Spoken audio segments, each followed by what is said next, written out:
All right, Rod, we are here later in the evening. I had a family dinner that I had to attend to after the Niners game. So thanks for you for staying up, and we'll talk about this 49ers Arizona Cardinals game. Now, I would have been really bummed out if the game was like really close at the end and we had this big play, win or lose, and then we got to wait like 5 hours to come and chat. But the Niners pretty much took care of business. There was a little bit of a scare there in the third quarter, I would say, late second or and throughout the third, but they put the Cardinals away 35-16. And so they did what they needed to do to set up this giant Sunday night game with the Cowboys. But we'll talk about this Cowboys game in a little bit later in the show. But overall, not too many complaints in a 35-16 game, though. I think, again, if you're going to be critical about the team, maybe a little frustration with some of the secondary. The kid from Stanford was able to go off a little bit, and Josh Dobbs, you got to give it to him. That dude was feeling the pressure and hanging in there. There were a couple throws that he probably threw a little too early or whatever, but I thought the Cardinals played pretty well. There's just a big talent discrepancy between the two teams. Yeah.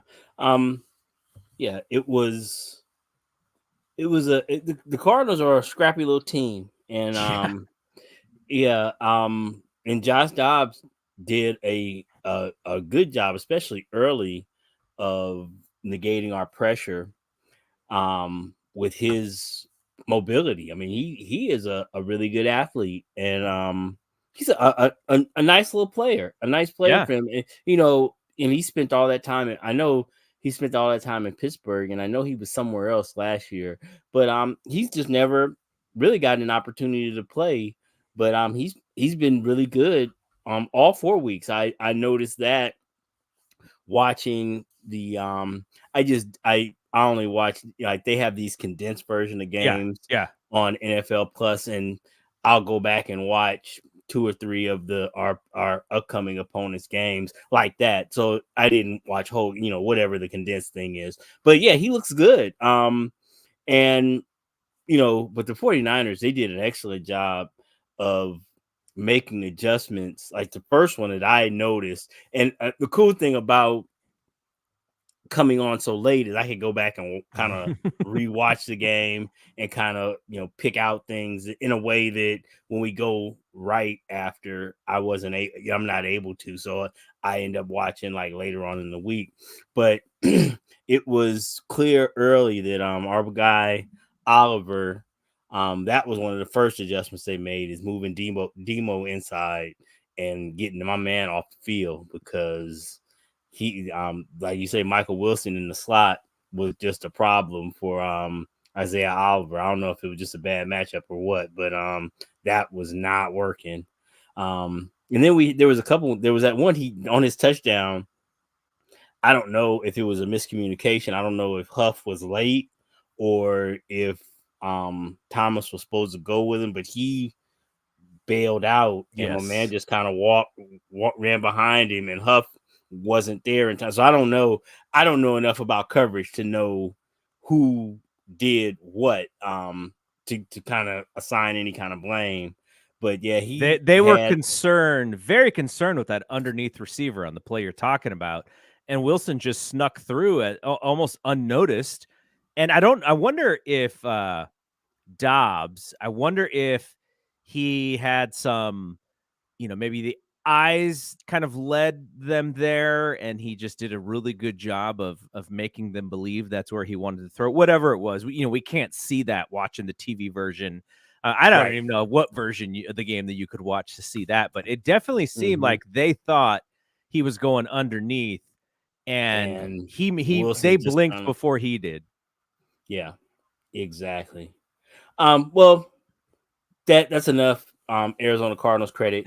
I'm gonna start. I want to start at the top, because I get so much stuff about Brock Purdy, historic performance. Yeah, masterful. 95.2% completion rate.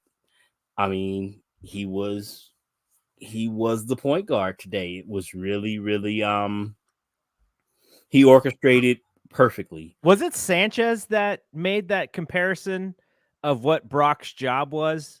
He called him at first he said, I think it may have been on the 4th down pass to Kittle. I don't exactly remember that pass, but he goes, that's like Stockton to Malone, just basically going like, that's just money. Like that's a money play. And then later he said, it may have even been in the same drive. He said something to the effect of, he's Jason Kidd out there. He is literally just running point guard. Yeah. Yeah. And that has been my feeling, and I think I might have even mentioned it on a couple of shows, is that's exactly the feeling I get watching him. Is he is just going where the offense where it's supposed to go, getting the ball where it's supposed to be. And it sounds like a criticism, but it's not. That's his job. He doesn't. And you know who's happy is his head coach, who calls the plays, because the head coach is the one who draws this stuff so that these guys are open. And that is, I like I say, it comes off as criticism, but it's just a different way of playing the game. The NFL today is not like it was 20 years ago. It's not Peyton Manning walking up to the offensive line, and reading and Omaha and doing all that. That's just not what it is. Especially in the Shanahan offense, there are places he wants you to go with the ball, and you're expected to go where the play is at. It's one read, two read, and in most cases, get rid of it, because they don't really want you in the business of going back across the field trying to make throws. And Brock is doing that superbly. He's doing his job superbly, and I am just full stop. He's doing a great job. Yeah, I mean, it was, it was that, and that ability, that point guard ability, was on full display today. Did you catch any Kansas City and New York? Yes. So I got to catch the second half of that game, and Mahomes is he is somebody who is going to create stuff where stuff does not exist. Like not only is he feared because of his ability to put the ball wherever he needs to, as well as go distance with his throws. And so what happens is, because he has that respect, a lot of stuff opens up for him, and he is able to use his legs a lot because they respect his ability to improvise and to make throws on the run, or to kind of set guys up. And I'm saying the only, but we have Mahomes on a very high pedestal. I thought some of this is he just doesn't have the firepower that he's had in the past as far as his receivers are concerned, but also where he was great tonight was in the improvisation and in the creating space and running and getting first downs. The Niners, they would rather not do that, right? Like that is, and I'm sure Andy Reid wouldn't either, but when they're able, because of their ability to have so many weapons in so many different places, and you heard it again today, Mark Sanchez talking about, where you put chess pieces, and Juszczyk is running an in as a wide receiver. Like, you don't have fullbacks doing that on other teams. You don't have fullbacks on other teams, but the fact that they can create so much space with their weaponry, you want Brock to utilize the talent on the field. Now, there's going to be a game where the defensive game plan on the other team is going to confuse what the Niners do or stop what the Niners do. You saw it last week where the Giants just blitzed the hell out of Purdy. And this week, Arizona's like, no, we're not blitzing at all. We're staying home, and we're going to make him go through his reads. And he did it like fantastically. So there's going to be a time, and maybe it is this weekend or next weekend against Dallas, because they have talent on the defensive side, they hurt Mac Jones's feelings today. Yeah. Something crazy. And so there's going to be a game where Brock is going to, face a defense that is going to confuse him, and he may have to do the improvisation that Pat Mahomes did today. But the goal is not to do that. The goal is to just go boom, boom, boom. Run the offense. The first drive was, to me, it was a Bill Walsh script the first 15 plays, get down the field, everything worked, and you get a touchdown, and then the defense is ready to play. That first drive, and the second drive was excellent too, but it was just like, we're going to go up there, and we know exactly what we're going to do. They can't stop us, and we're just going to easily score. And from those two possessions, I was like, uh-oh, this game might get out of hand. And, credit to Arizona, like you said, for being the scrappy team. But it was kind of like, it was a little bit like Canelo and Charlo last night, in that you're like, Charlo's kind of hanging in there. He's playing a lot of defense. He's not really letting his hands go. Canelo's easily winning this fight, but Charlo's just not going to get knocked out. Like, that's his game. Well, exactly. It was like the goalpost move for Charlo or the Cardinals, in that it went from winning the fight or winning the game to just being respectable. Is how it felt to me. Yeah, and that's a very good analogy, because they were scrappy, and at one point I think they cut it to, what was it, 21-16 or something like that. Yeah. But I never got the feeling that the Cardinals were like threatening or anything. And then in the fourth quarter, we just kind of we kind of ran away with it. The one small feeling I had was, okay, this was the first time all game long that it's been competitive. And how does Shanahan attack? And his answer was, the same way we've been killing these guys, and that's what we're doing. We're just gonna keep doing what we were doing. And then they put another 2 touchdowns on there fairly easily again. Yeah. And our guy CMC, Robert Ramos, keeps calling him C- in the Discord, because the day that the 49ers traded for him, the first ESPN grade that came out was that the Niners got a C- on that trade. So he just keeps calling him C-, which is great. And, we were talking about it. Shelvin and I were talking about it in the Discord. Like, my guy had 4 touchdowns. Can we try to get him a 5th touchdown? And then Shelvin said after the game, hashtag Kyle said he didn't realize that CMC had 4, or else he would have tried to get him to 5. Like, you're so meticulous in your detail, and you're telling me you didn't know that dude had 4 touchdowns already. Do you know it is an embarrassment of riches that we are 13 minutes into this podcast and we are just mentioning CMC? Because but I think I did that purposely, in a way, because I get all the shit for diminishing Brock. So I wanted to give him his flowers up top. But CMC is amazing. And I for one, am tired of all this hand-wringing about his touches and how much he should be playing. Let's just enjoy the fact that we have, in my opinion, which doesn't mean much, but in my opinion, we have the best back in the league. He is amazing. And every week, he is amazing. Yeah. And it's just, it is just... The superlatives are whatever you want to use as a superlative applies to him. He's a tough runner. He's a fast runner. I love the fact that he doesn't want to come out of the game. Yeah. He wants to be in there, and we saw that, at least I noticed that immediately last season.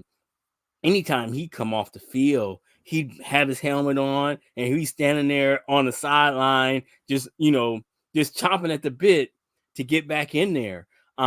He's just a baller. He is really just a football player, and it is a joy to watch him. And I think that Kyle is doing a good job of spelling him, and they seem like that was a number they talked about way back in training camp, was they had this number of 20, and they've done a pretty good job of keeping him around 20 carries, and that's fine. I mean, he had 7 receptions too. I mean, and that's, I said, not tooting my own horn again, but I said that in training camp that he was going to be a cheat code for Brock in terms of dump offs and screens. And, I mean, he's the best safety valve in the league. I mean, if it all fails, Brock can just, let's just give it to Christian. And that is, that's how you, and it, he had a great game, but that's how you get 95%, completion percentage. If all else fails, let's just chuck it to Christian. And that's it. He doesn't drop it. So no. Yeah, I mean, it's just he is a remarkable player. And was it 13 straight games with a touchdown? He broke Jerry Rice's record. Anytime you break a Jerry Rice record, it's really noteworthy. So yeah. Shelvin is in the chat, and he wrote "Screw Mahomes." I was trying to figure out why is he mad at Mahomes? Like, is he just like he watched quarterback on Netflix and didn't like him? Or he's mad at Mahomes because Mahomes slid at the 1 yard line. And I'm sure Shelvin had the Chiefs with the points there. So I think that's why he was upset. Anyway, so let's talk a little bit about what you're saying about CMC, because you said best running back in the league. I'm taking it a step further, and I wanted to get your thoughts on this, because if we look at the modern history of the 49ers now, I don't even know what modern history means anymore. I guess what you and I were able to see with our eyes. So we didn't get to see Joe the Jet Perry play football. But we did get to see Roger Craig play a lot of 49ers football. And I was thinking about this as far as most complete running back in 49ers history. I think CMC is on a short list. And the guys that I had next to him were Roger Craig and Frank Gore. Gore was not going to catch the football like this, but Gore is probably a better blocker than CMC. CMC's not really asked to do much of that. Roger Craig could literally do both, but probably not as fast as CMC. Gore hit the hole a lot faster than Roger did too. But those three guys, for our eyes, are probably the three standouts. And if you want to honorable mention, Garrison Hurst is pretty close to that level. When he was on, he was fantastic as well. And man, CMC's only been here not even a full season yet, and we already have him on this list of like elite running backs in 49ers history, which tells you how good he is. Now, you kind of have to step back, and when you do a list like that, we probably got to wait a couple years in order to see who was actually.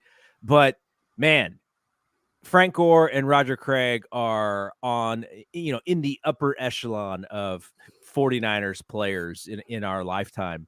And I think CMC is right there with both of those guys. That's how much I praise this guy. And Frank Gore, if I have this rule where I don't buy a jersey of anybody who I am older than. I have to buy a jersey of people who I may cheat a little bit for Gore, because I'm quite a few years older than Gore. Gore and Kaepernick, if I could find a Kaepernick jersey, those are the two guys. But other than that, I'd have to go Joe and Jerry and Roger and Ronnie.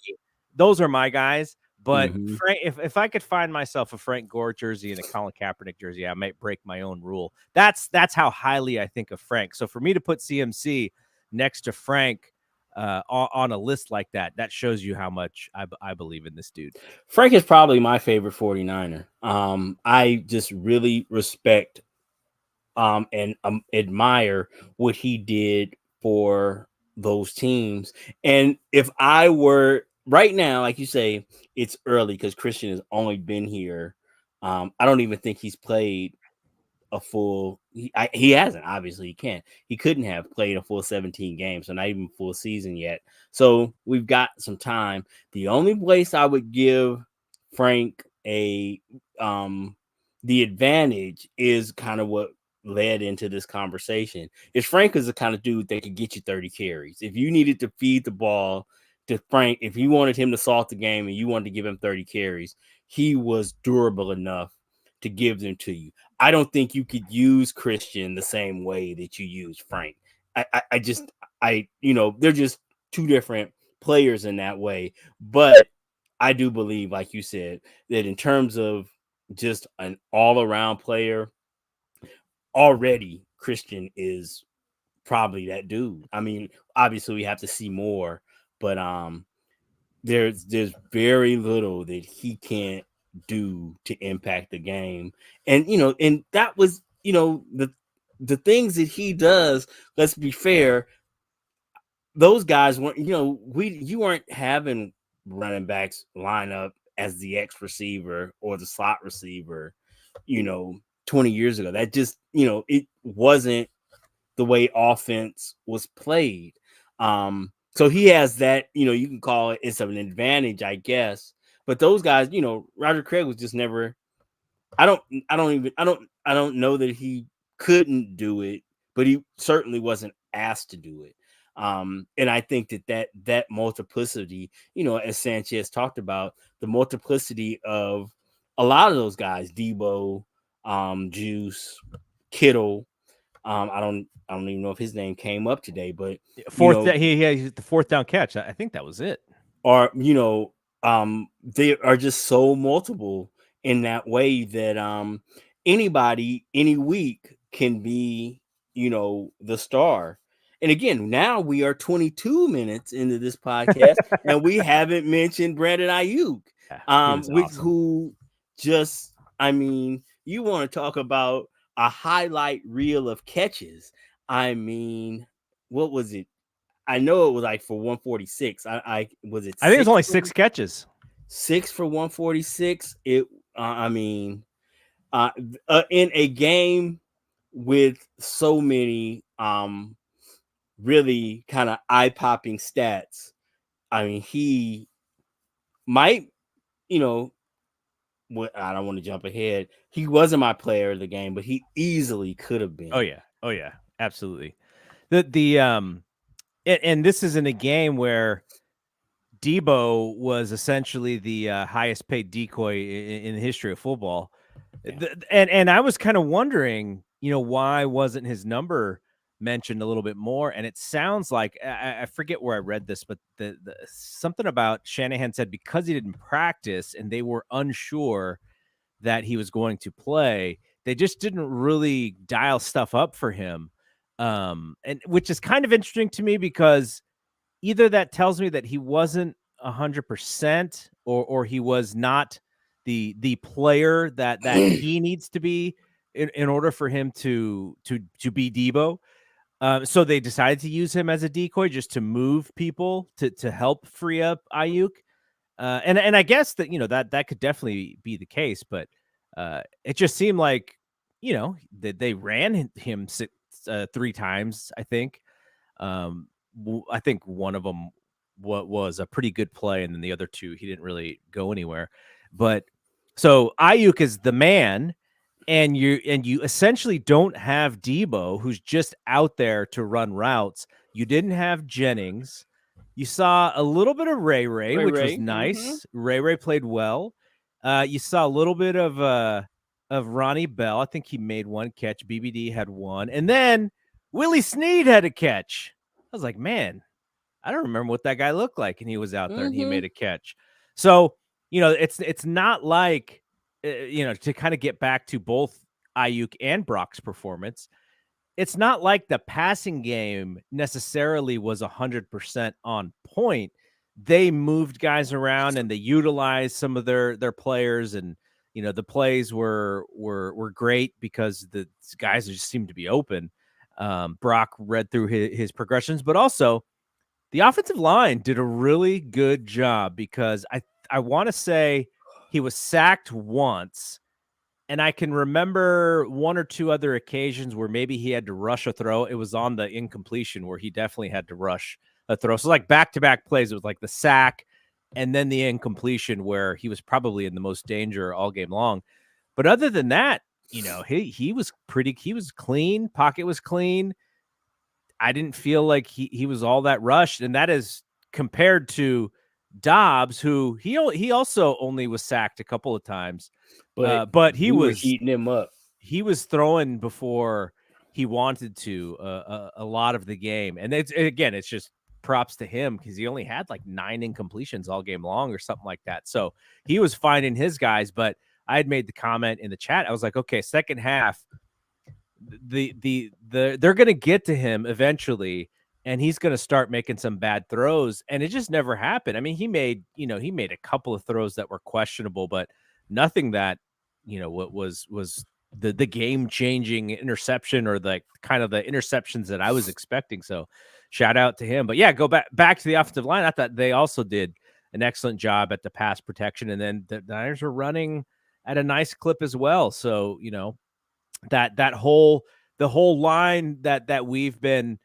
pretty hard on when it came to the preseason and the first couple of games, like, okay, if we're going to be critical, like there are some things here. The Niners ran 31 for 124 and Brock threw for 283. So just everything seemed to be very clean on that offensive line. What's going to be interesting to me is, the Cardinals went for 100 yards rushing, but I'm interested in the splits first half and second half because we really, from my vantage point, we did a really good job of cleaning up the rush defense in the second half. So I don't have the stats. I'm not privy to the half stats, what the rushing was first half, second half. But it would be my guess that the majority of those 100 yards came in the first half. And that might have to do script wise, once they're down by 2 scores, the kind of the run game kind of goes out of the window. But yeah, the offensive line did a much better job. He had that, McKivitz had that real bad miss when my man was 46, really got him good. But then that dude actually got Trent too. So, but to all their credit, this is probably the weakest defensive line we played against. Mm-hmm. And McKivitz has gotten progressively better, which, I mean, he probably had his worst matchup of the season. Well, I'll say, I won't say that because we do have Myles Garrett coming up. And Micah. We got Micah this week, and then Myles Garrett on down the road. Yep. But TJ Watt is a monster. So that was why, he gave up like 5 pressures in that game. But, I wasn't going to be too hard on him on that because, I mean, everybody, TJ Watt's going to get everybody. Yeah. So, but then it was only, if my memory is right, he only gave up 3 over the next 2 weeks. So he got, remarkably better. But, again, if we're going to play devil's advocate, we played against progressively worse team, defensive lines, because he's not going to face, you're going to very rarely face somebody who is as good as TJ Watt. So, subsequently it's gotten worse. But then now this next week, I'm sure McKivitz is going to see a whole lot of Micah. So that's going to be, he's in for another tough week. I don't want to get too far into the Cowboys, but yeah, he did a great job. I don't remember. It's hard to track pressures, hits, hurries. They, ESPN tracks the hits, and sacks, but hurries is kind of a nebulous thing. that I kind of rely on PFF. So it's going to be interesting to see how that worked. But Burford, I didn't see a whole lot, coming into the game. He was sitting at 11, which was like tied for third most of guards in the league. The kid in Carolina, I was just in my research, that dude has 24 pressures in 3 games, which is just, I mean, that's got to be a record.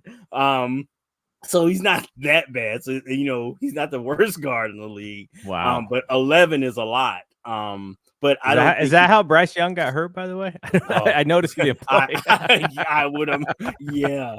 My goodness. But yeah, so I don't remember seeing any, so it'll be interesting to see the PFF numbers on that this week for the offensive line. But yes, first run through watching it live, it seemed like they did a really, really good job.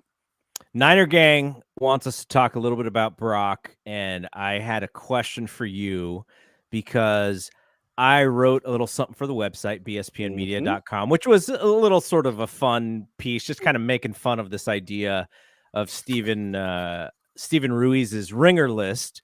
Steven Ruiz's ringer list is going off of, ranking the quarterbacks, but he's ranking them off of lots of talent things rather than intangibles. And, I know the idea of quarterback wins is kind of overrated in the NFL. But he has Brock as the 28th best quarterback in football or something like that. I forget the exact ranking, but it's like, oh yeah, Jimmy G's higher. CJ Stroud, who's actually balling right now, he was quite a bit higher. And so I was just kind of poking fun at that list, and not that Steven Ruiz, creating lists is all about the reaction to those lists. Exactly. It's about content and engagement. That's why you do it. And so I said, if we're comparing Brock to somebody, the top comparison that you could make is the fictional Matt Saracen from Friday Night Lights. Like, that's the one where I look at Matt Saracen, I look at Brock, and I'm like, oh, they could have been the same person. But to be, to not be tongue in cheek, I did have some folks on our YouTube comments who threw out a couple of comparisons that they thought Brock could be. And, we have to look at this as, what is the ceiling for Brock? Like, if Brock is what he has been for these, these, he hasn't even played a full season either. If he is this for his career, who is that comparable to? And the one that came out a few different times was Drew Brees. And I wanted to ask what you thought. Could Brock be a Drew Brees level talent if he continues to play football the way that he's doing? Here's the thing. There's a couple of huge differences I see. One, Drew Brees would throw 40, 50 times a game. Yes. So I don't believe that Brock Purdy is that type of player. We talked earlier in our conversation about I have tried to limit my talk about Brock to this season, and I say he is playing well, full stop. Okay. But if you're going to talk about projecting into the future, that's when I see problems. Like we talked about with Mahomes. Mahomes right now is playing with Travis Kelce and a bunch of dudes. Yeah, that's it. Isaiah Jerick McKinnon, looks like former Niner. Jerick McKinnon is in that third down offense. Yeah. Pacheco looks like he might be a player, but he is still unproven. Kadarius Toney is just a dude until proven otherwise. Sky Moore might be something, but again, he is. They've cobbled together an offense, and that's what you have to do when you're paying your quarterback $50 million, and that is number one. One of my favorite rappers, Karish, when I talked about with rappers, what separates the pro from the amateur is stamina, not how long you can rhyme, but how long you've been rhyming. So applying that to the quarterback, that's the next step, is how long he can do this. Can he do this consistently? And 8, 9, 10, 11, 12 games is not a sample size. The example I continue to bring up is, you remember how not too long ago a guy played 17 games and all of a sudden he was number 85 on the top 100 list. And if you saw any of that Cowboy Patriots game, Mac Jones is not the 85 best player in the league. So again, and that's what happens when you try to. I don't understand the rush to judgment. Why do we want to do that? There was a beautiful article about Javon Kinlaw. Remember, he's just a bust. I mean, we've been busting him for the past however long. Growth and development, growth and development aren't one size fits all. It takes some people longer. Brock has came in and he's played well quickly, and that's great. But I just want to reserve judgment. I give him credit for what he's doing now, but you're not going.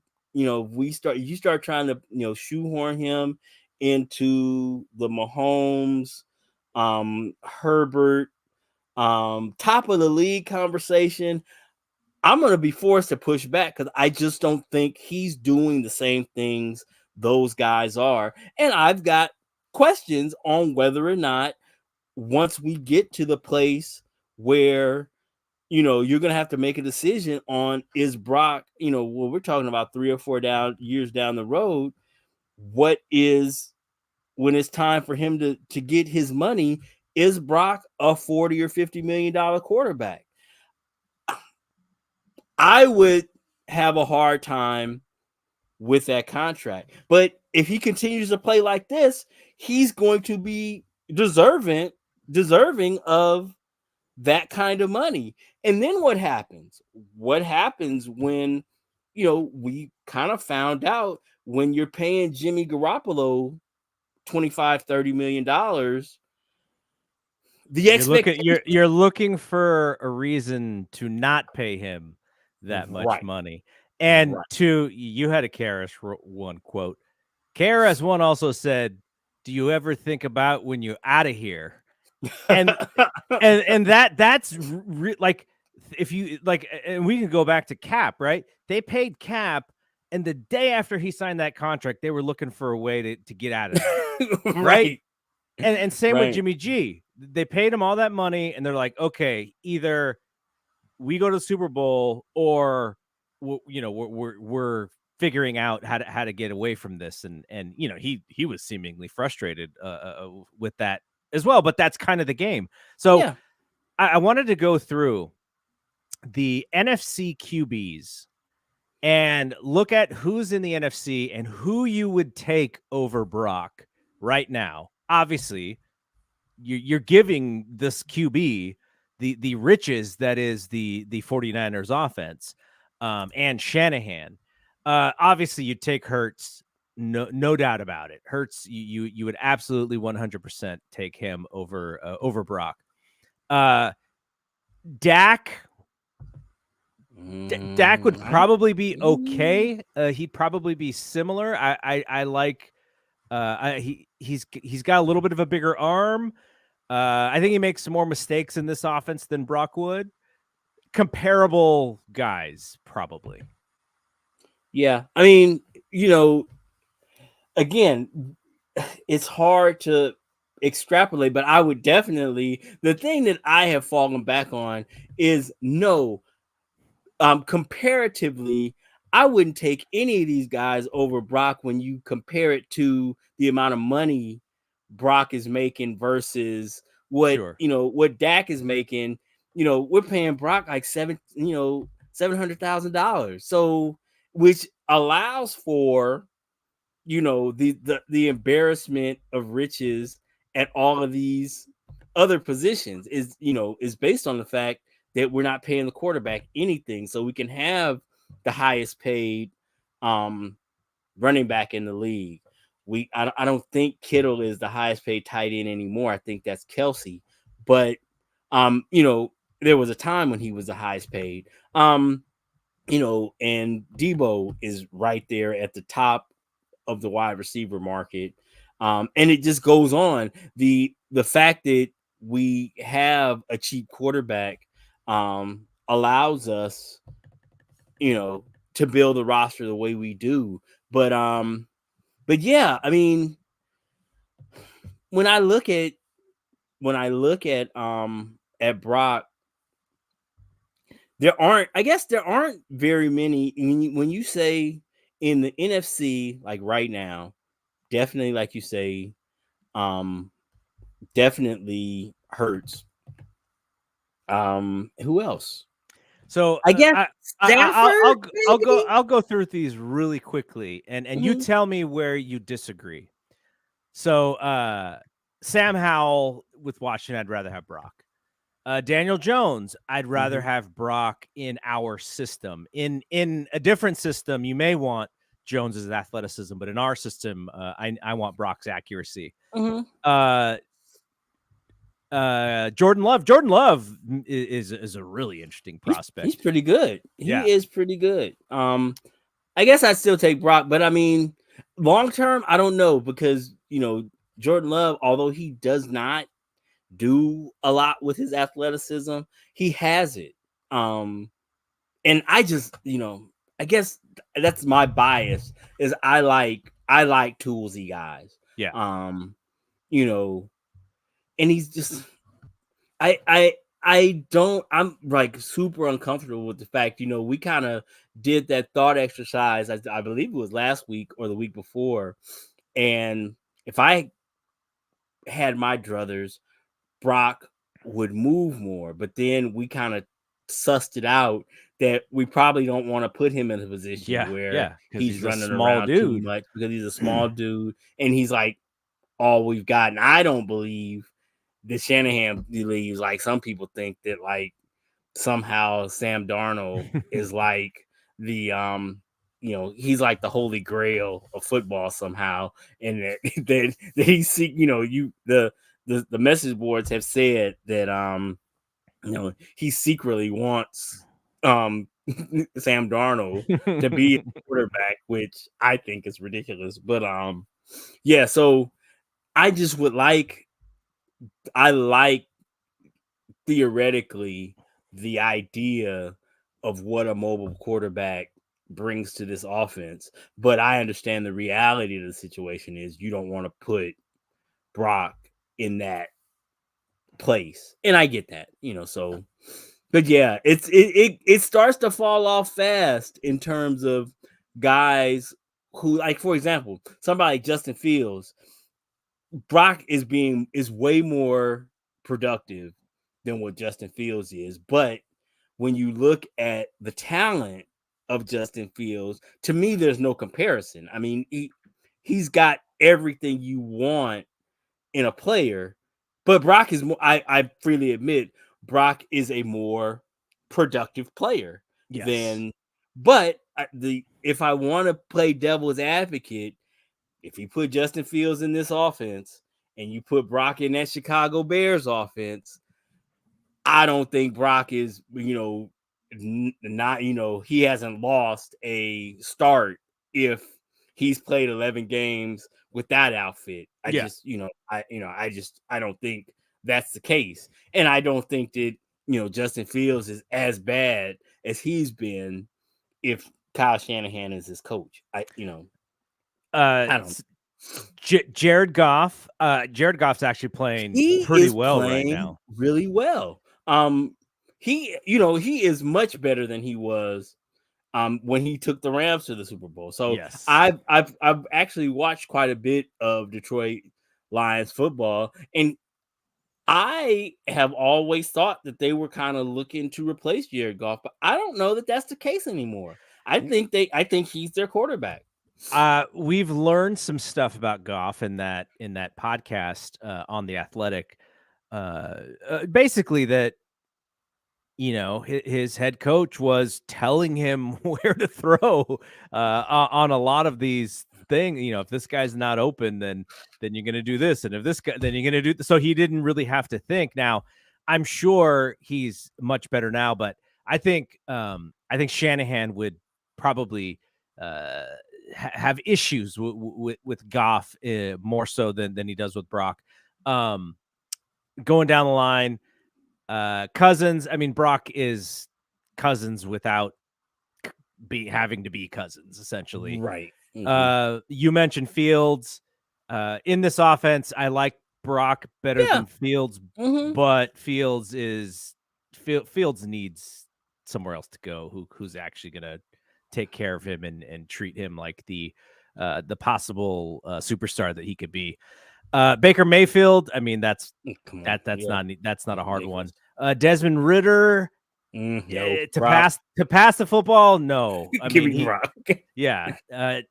Derek Carr, I'll take Brock, though. I think Derek Carr could probably be okay in our offense.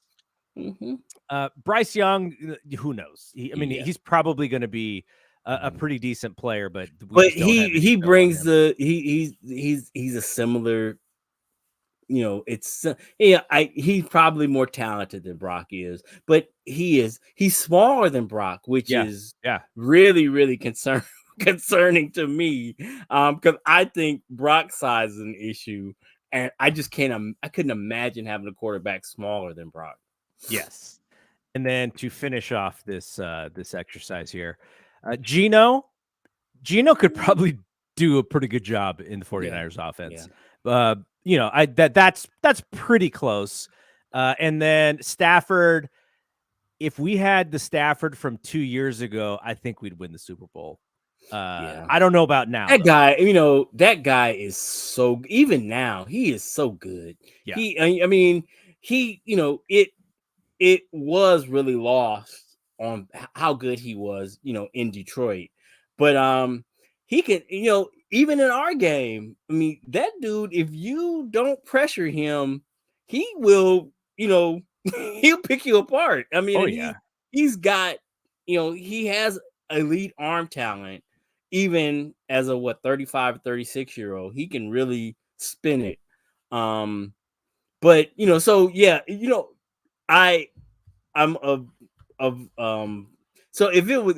I had one game to win and you told me I could have Brock Purdy or Matt Stafford, I probably would take Matt Stafford, honestly.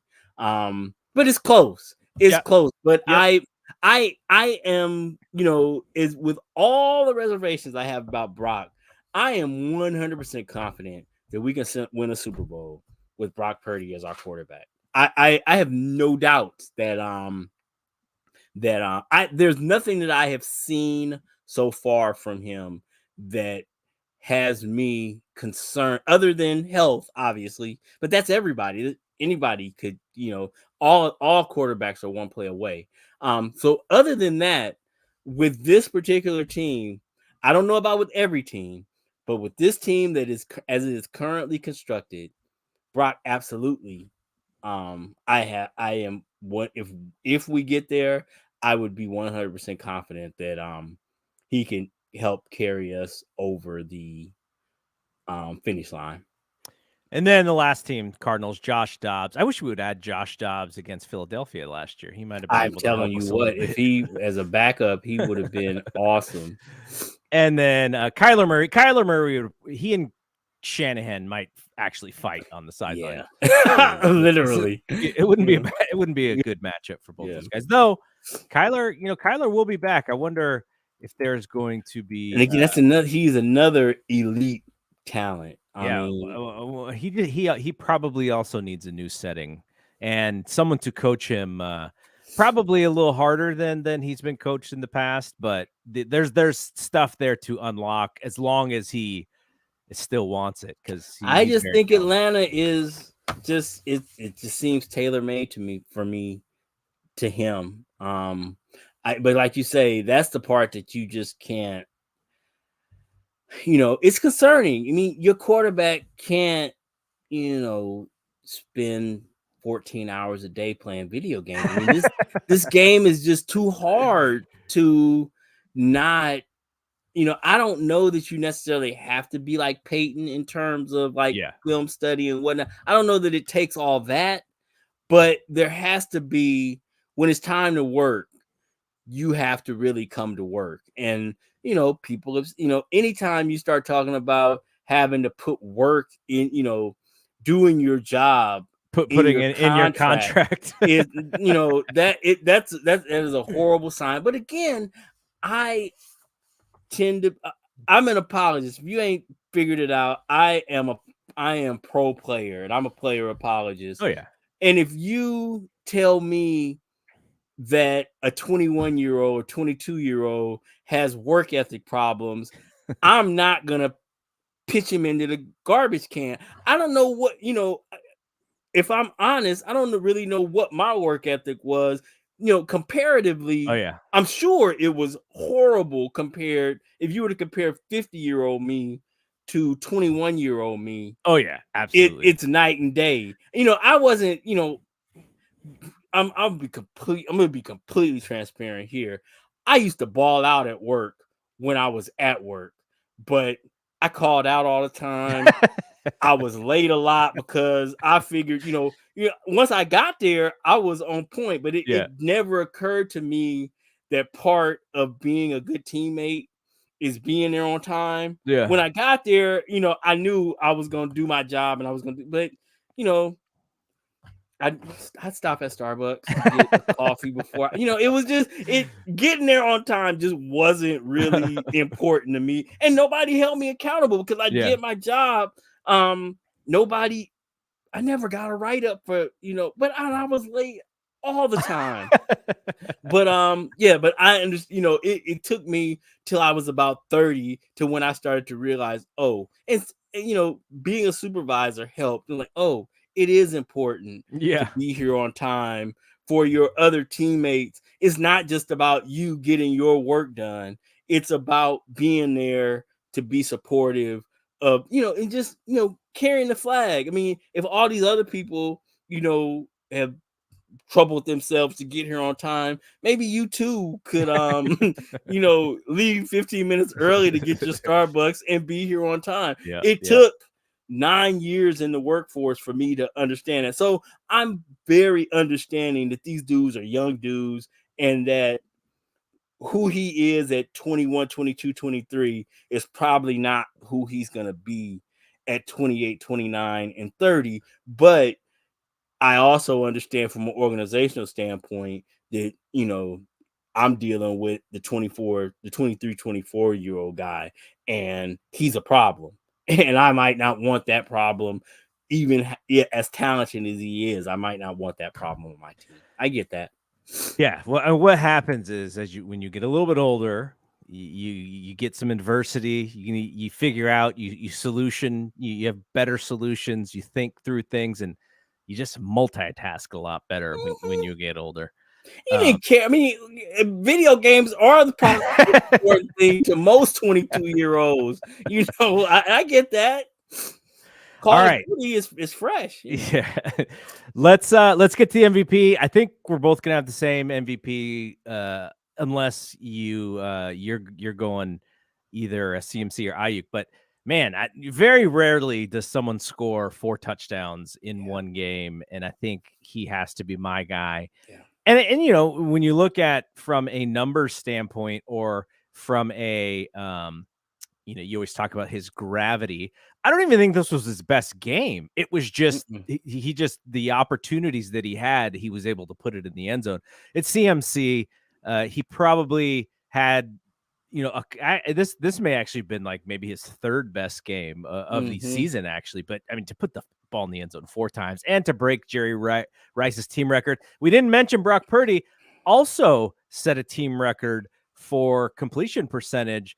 I think Steve Young and Alex Smith had games where they had 1 incompletion, but they had less attempts. So just by small percentage points, Brock Purdy is now has that record as well. But yeah, for me, it's CMC. I think it not only is he the most important player on the 49ers offense right now, he might be the MVP right now of the whole football of the league. Yeah. And again, it is no slight on Brock, but honestly, he would be my 3rd honorable mention, because if it wasn't CMC for me, it would have definitely been Ayuk. I mean, we haven't really talked about him much, but his performance was stunning. It was really, really, it was a great performance. And Brock's was historic. So, it was just him not being the player of the game, or my second honorable mention is no slight of him. It really is just how impressed I was with both CMC and Ayuk. It was, anytime you break a Jerry Rice record, that because they are, he literally has set the standard for records in a way that, like, I grew up, and you did too. I grew up a Warriors fan, and anytime anything special would happen, I'd be like, "Oh, is that a record?" And then you go look, and it's like, "Oh, it's Wilt." I mean, Yeah. So it's kind of, and Jerry Rice is kind of like that kind of thing, in our record book. Anytime you think something special has happened, well, no, that's Jerry. Jerry's got that record. So yeah, anytime you can supplant Jerry Rice on, at the top of any 49er list, that is that's at you're operating at the elite level of the history of the franchise. This is a little bit off tangent, actually a lot off tangent, but did you see Aaron Rodgers today at the game? Mm-hmm. I did. So this dude tears his Achilles, and he is in a walking boot, and he's on crutches, but he's kind of not even really using the crutch. It's like not leaning too heavy on the crutches. Mm-hmm. So that I see that video, and then he's a very concerned person. He was sitting in a box or something. Mm-hmm. And I was like, wow. He really cares about this team. This is New York. He's supposed to be the guy. He's got to be, hopefully he's talking to Zach as well, because Zach actually played pretty well. He made the one stupid mistake at the end that kind of caused their opportunity to have a chance. But then I realized, I was like, oh, now I know why Aaron Rodgers was showing up and very much on camera. He didn't want Taylor to show him up in his own city. That's why he was front and center, because Taylor Swift she and was it Hugh Jackman and Blake Lively and Ryan Reynolds, like the stars were out there tonight. And Taylor and Travis Kelce's mom, they were kind of the stars shining, and Rodgers was like, man, I cannot let them outdo me. I got to be up in there. So that was my thought on Rodgers. That terrible mustache too. Yeah. So so I guess will he be there next week? Yeah. Well, it's not going to be Sunday Night Football, right? It's gonna, it'd be some random game that's not all the eyeballs. Taylor Swift won't be there. All right, let's talk about Dallas. So Dallas bounces back in a very big way by beating the Patriots, so much so that poor Mac, they took him out for what's the backup? Zappy. They took him out for Zappy. And gosh, there was just terrible decisions by Mac. And you see they showed the clip of Belichick bringing his hand all the way down his own face, and he's just like, man, I should retire. We're not going to be, it was almost like I'm never going to catch Shula at this rate. I didn't even think Shula. I thought when he put the hand down his face, just pulled down, it was just like, Tom, I'm sorry. Like, I've never taken you for granted. Just that's kind of what I was like, because when you have someone like Brady, you literally don't have to worry about bonehead mistakes or mistakes that are sort of outside your talent level. Like, Tom is going to maximize his ability at every opportunity, and Mac Jones is still getting his feet wet on stuff, even though he's had over 30 NFL starts, I think. Yeah. And so he may just be who he is. Yeah. But Bill, I just saw Bill going like, man, I could have retired with, when Tom left, and we would have been on top and that whole thing. But, it's just kind of, I'm sure it's frustrating for them, but hell, they won so many damn Super Bowls. They can lose a few times here, but Cowboys 38-3 over the Patriots. So I'm sure the NFL was very happy. They're probably really bummed out when the Cowboys lost to the Cardinals last week. But, they got a little bit of a comeback here with the blowout of the Patriots. And we head into Sunday Night Football. 4-0 Niners, 3-1 Cowboys. This game is probably going to do like the highest audience in XYZ time frame. There's going to be so much national coverage of this game. Maybe like, I don't know, for I can't think of a week 5 game that is going to be just as crazy as this one.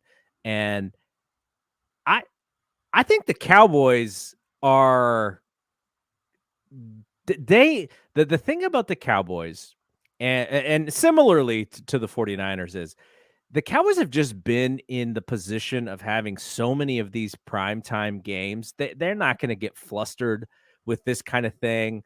I know that we are at home, which is good.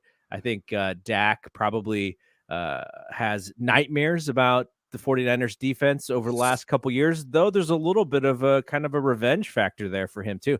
I think this is going to be an excellent game. I think Dallas is going to come out swinging, and I think this is going to be the first real competition for the Niners in this young season. This is the game where I think we're going to learn a lot about the team on both sides of the ball.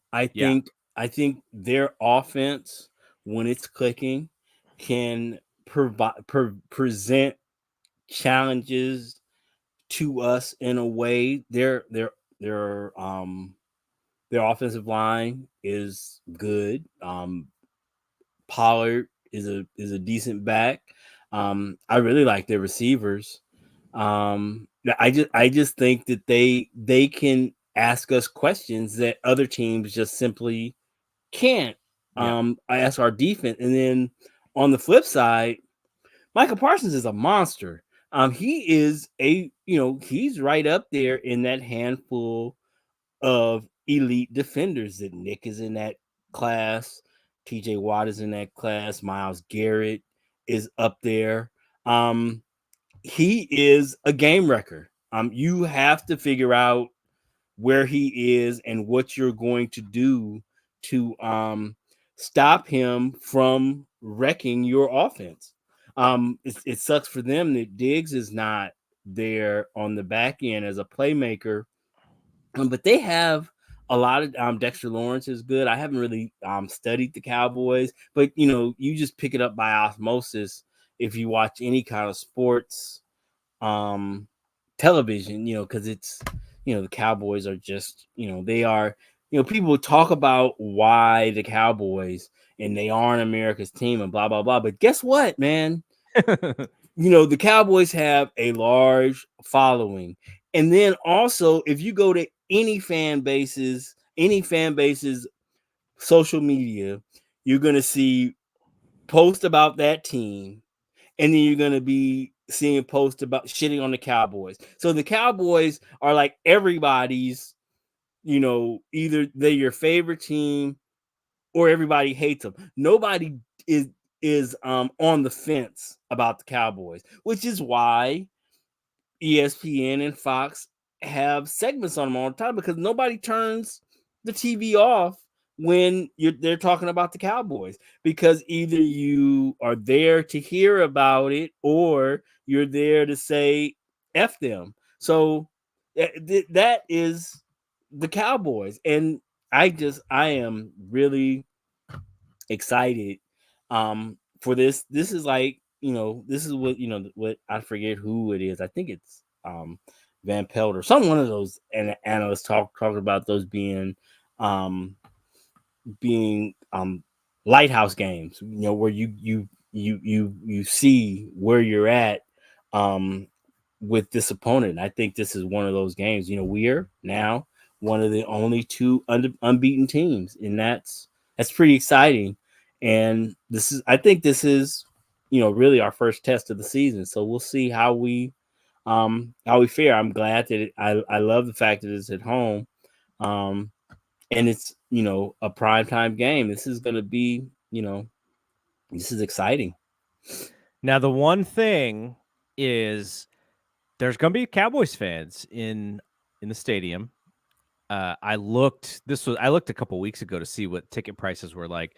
This game was like 3x the average of the other games that were the regular games. Mm-hmm. So, Bay Area fans sometimes, Silicon Valley and these tech folks, they're kind of thinking with their head a little bit like, Mm-hmm. oh, I can sell this Wait a minute. Yeah. one ticket and pay for my entire season. Mm-hmm. And these crazy Cowboy fans are they're just willing to pay that much money. So we may see some Cowboys fans. What I'm hoping though is instead, because if you have the choice to have either a Niner fan or a Cowboy fan, obviously you have a Niner fan. But if you have the choice of a Cowboy fan or like someone who works at Apple who only knows football because their friend told them if you want to be on TV, this is the game to go to. Maybe those Apple folks will buy some of those tickets from the Bay Area, from the hardcore Niner fans, so we don't see some of those Dallas fans in the stadium. Yeah. But like that's essentially who's courtside at Warriors games these days. It's just like these Apple executives who just got more money than. Yeah. But yeah, this will be an excellent test. I think it'll be a good game. There's going to be a lot of hoopla. Niners Cowboys is still one of the biggest rivalries in the sport. So it's great. It's perfect programming for NBC. I get to hear Collinsworth and Tirico on this game. And, I think this is a great test for a lot of what we just talked about. But kind of want to see Brock in those bright lights. And I want to see how he deals now.